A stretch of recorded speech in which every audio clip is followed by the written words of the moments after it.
Welcome to me Tirupati అమ్మాయి కల్పన సురేష్. ఎలా ఉన్నారు? బాగున్నారా? నేను బాగున్నాను. మీరందరూ ఎలా ఉన్నారో కామెంట్ చేయండి ఫ్రెండ్స్.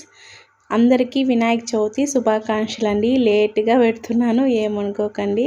చెప్పాను కదా, ఇంటి పని జరుగుతుంది, అస్సలు టైం లేదు.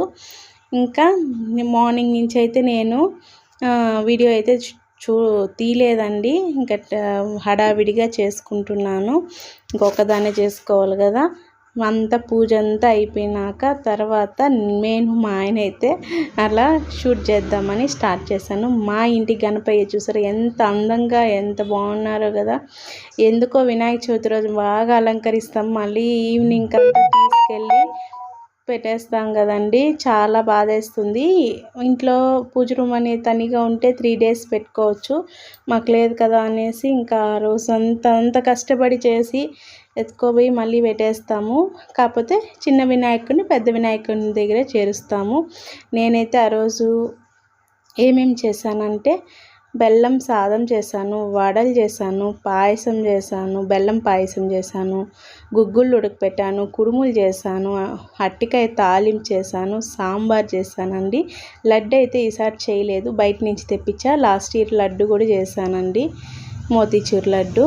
ఇంకా ఆయనకి ఇష్టమైన ఆకులతో పత్రితో అంతా పూజ అయితే సింపుల్గా నీట్గా చేసుకున్నామండి. చాలా బాగా కుదిరింది. 2 years అయిపోయిందండి వినాయక చవితి చేసి. ఈసారి అయితే మాకు అదృష్టం ఉంది కాబట్టి చేసుకున్నామండి. ఇంకా అప్పుడే పూజ అయింది, సాంబ్రాణి వేశాను, అదే అండి పొగొస్తూ ఉంది. ఇంకా మనకు బుక్కులు, పిల్లల బుక్కులు అవన్నీ ఇంకా బొట్లు పెట్టి ఆయన కాడ పెట్టాలి కదా, అవి కూడా పెట్టేశాను. తర్వాత వచ్చి మా పెద్ద అబ్బాయి అయితే రాలేదు. ఇంకా చిన్న అబ్బాయి, నేను, మా వారే పూజ చేసుకునింది. ఇంకా మా అత్త కూడా రాలేదు. ఎందుకు రాలేదని నెక్స్ట్ వీడియోలో కూడా చెప్తానండి. మీ వినాయక చవితి ఎలా జరిగిందో అని కామెంట్ చేయండి. మా వినాయకుడిని ఎలా డెకరేషన్ చేశానో చూడండి. బాగున్నారా, ఎలా ఉందో కామెంట్ చేయండి.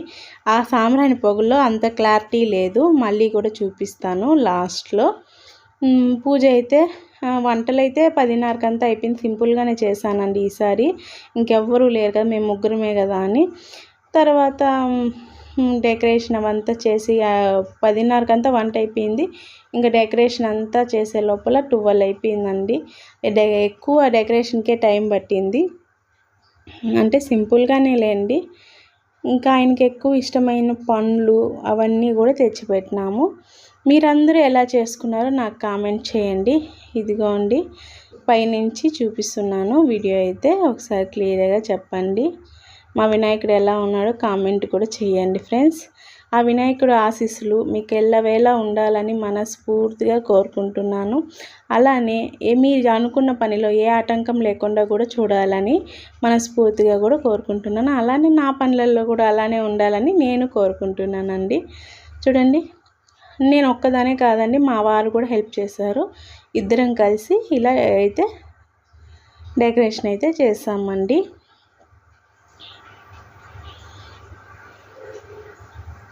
అంతా అయిపోయినాక కూడా నాకైతే వినాయక స్వామి చూస్తూ ఉండిపోవాలనిపించింది.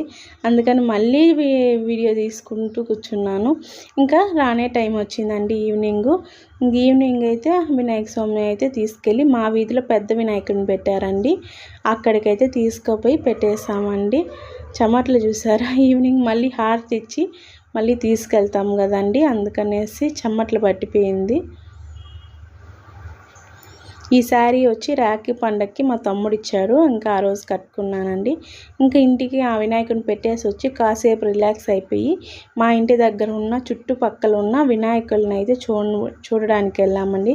కనీసం ఒక 15-16 మాటికి చూసామండి ఇంటి దగ్గర. ఇది బాల వినాయకుడు అండి, చాలా బాగున్నాడు. అసలు కళ్ళు అయితే ఎంత ఆకర్షింపబడుతూ ఉన్నాయిందో అలా భలే ఉన్నాడండి.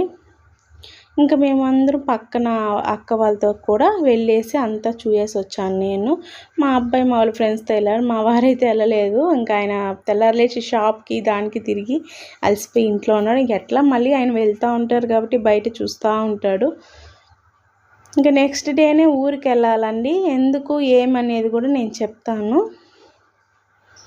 అంతే అండి. ఈ వీడియో కానీ మీకు నచ్చినట్లయితే ప్లీజ్ లైక్ చేయండి, మీ ఫ్రెండ్స్ అండ్ ఫ్యామిలీకి షేర్ చేయండి.